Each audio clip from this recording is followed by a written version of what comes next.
Good afternoon, boys and girls. I interrupt our regularly scheduled content for a housework montage.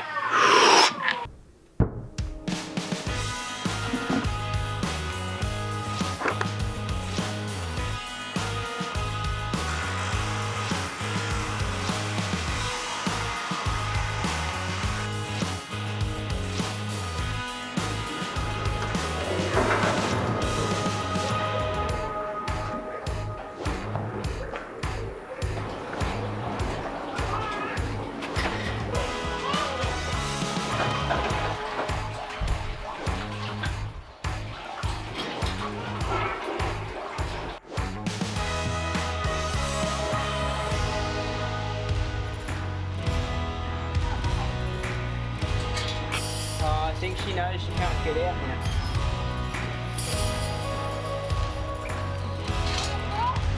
Huh? Don't touch that. Noddy. Some of them I do.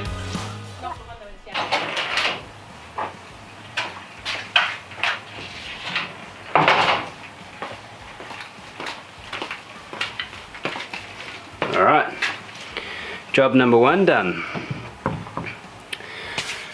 The yard is now tiny little Chihuahua dog proof, so she can't get out because she's been getting out.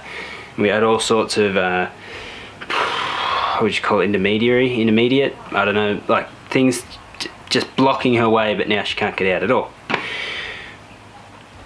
On to the next job.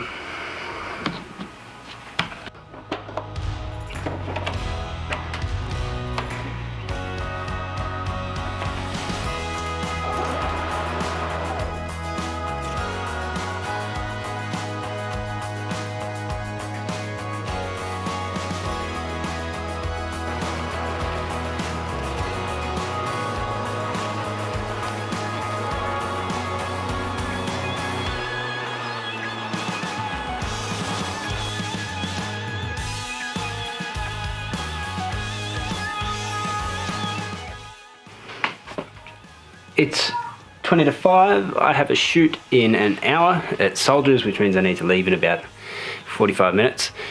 I just want to address something real quick before I cap this video off. I've got some feedback, some personal feedback from family and friends who watch the channel about the Walking with Choosing for Hope walk vlog that I did. And the feedback is that I start talking about something really serious, which is the cause, choosing for hope, and then I joke around with the boys immediately after. And some of the feedback I've got back was that it was jarring, some of the feedback I got back was that it was insensitive, some of the feedback I got back makes it seem as though what I'm saying is insincere and disingenuous. I just want to deal with that real quick. Although that's the intro scene of the vlog, if you look carefully in the background, you'll notice that everybody's packing up.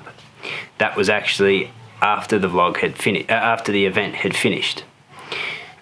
I decided to film it that way for two reasons. One, it made sure that my entire attention was focused on the event while we were filming the event. And two, I expect it would be a rather emotional event. I didn't know how that would affect my two young staff, or I don't know, my two young assistants, and I didn't know how it would affect me. I thought if I did the vlog section at the end of the event, we would have a chance to debrief, and we did. In fact, that intro scene that you see where I'm introducing the Choosing for Hope walk, it's about 25 minutes after it finished. Me and Jock and Ronan went and sat down well away from anyone that had anything to do with the event, well away from earshot. We had a debrief, we talked about the things that we saw, we talked about the things that were really hard to handle, you know, the emotional aspects of the walk, and we just debriefed. And so when I got the camera out to vlog, there was no more darkness, there was no more gloom, there was no more of the emotion from the event. We'd effectively washed it off, which is why you see them joking with me. Anyone who thinks that me or either of those two boys would be disrespectful during a job while we're wearing a uniform is a fool, for starters.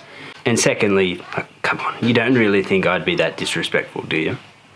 But I didn't really go into detail about why the Choosing for Hope walk meant so much for me. Mel and I's last baby almost didn't make it. From about 8 weeks on, we had intermittent bleeding, and every bleed was a threatened miscarriage. There was a time where it appeared that the embryo had separated from the womb, and then we thought we'd lost the baby at that point, because that's normally what happens when you lose a baby. The embryo reattached and formed a little pocket of blood behind it, and that is what continued to plague us throughout the rest of the pregnancy. So needless to say, watching these parents grieve over their children that weren't was something that was very personal for me, as I knew how close we were to that, and there were a lot of times where we felt we had lost the baby. There were a lot of ultrasounds where we didn't know if we'd see a heartbeat. There were a lot of sonograms where we didn't know if we'd see any movement. And I don't expect you guys to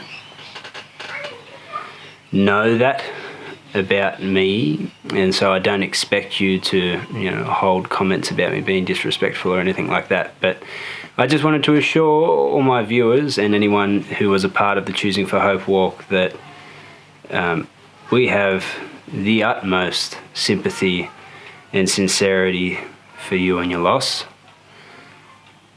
We conducted ourselves during the event with nothing but respect and nothing but support for the people that were involved.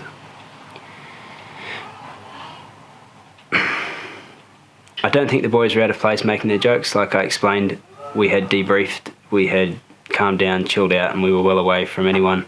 The fact that they were joking around is probably just how they handled letting go of the emotions that were present during the event. So that's really all I wanted to say. Thanks for watching today. I'll see you all tomorrow. Bye. Almost forgot again. Comment, like, subscribe. See you all tomorrow. Bye.